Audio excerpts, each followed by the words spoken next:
Okay, your nines, we're going to do a quick visual of this volume.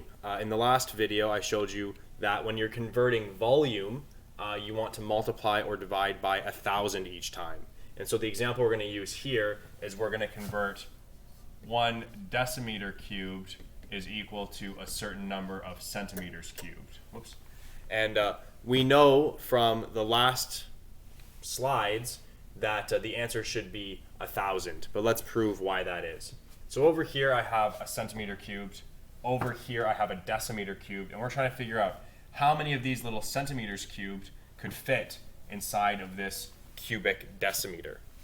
So one option, and one thing we can say to ourselves is, well, if this is 1 decimeter cubed, that means this length is 1 decimeter. This, the width, is also 1 decimeter, and the height has to be 1 decimeter, because 1 times 1 times 1 gives me 1 decimeter cubed for that volume. Well, if this is 1 decimeter cubed, well, 1 decimeter is the same as 10 centimeters. So this across here is 10 centimeters. This across here is also 10 centimeters. And the height is also 10 centimeters.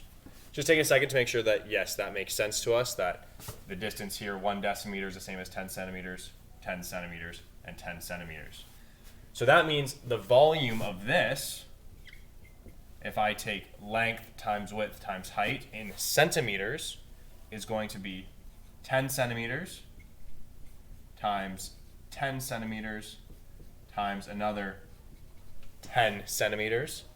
Well, 10 times 10 is 100, times 10 again equals 1,000 centimeters cubed. So that means this square is the same as 1,000 cubic centimeters. And again, if you watch that and you said, okay, that makes sense, I get it, great. If not, just stick around for one extra little bit of example. The other way, like we said, we're trying to figure out how many little centimeters cubed fit inside of this cubic decimeter. And well, this centimeter cubed is going to be, and I know you can't really see it very well because it's so small, but it's 1 centimeter in length, and then it's also 1 centimeter in width, and it's also 1 centimeter in height.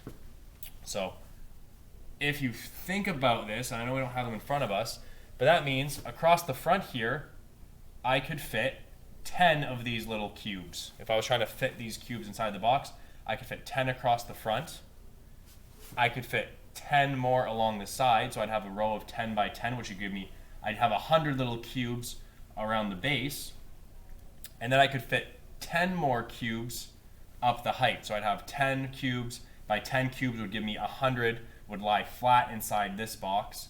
And then I could have 10 stacks of those 100. So I'd still get to my 1,000 cubic centimeters inside of this cubic decimeter. I really hope that visual kind of makes sense. But if not, ask some questions and we can show this in a lot of different ways.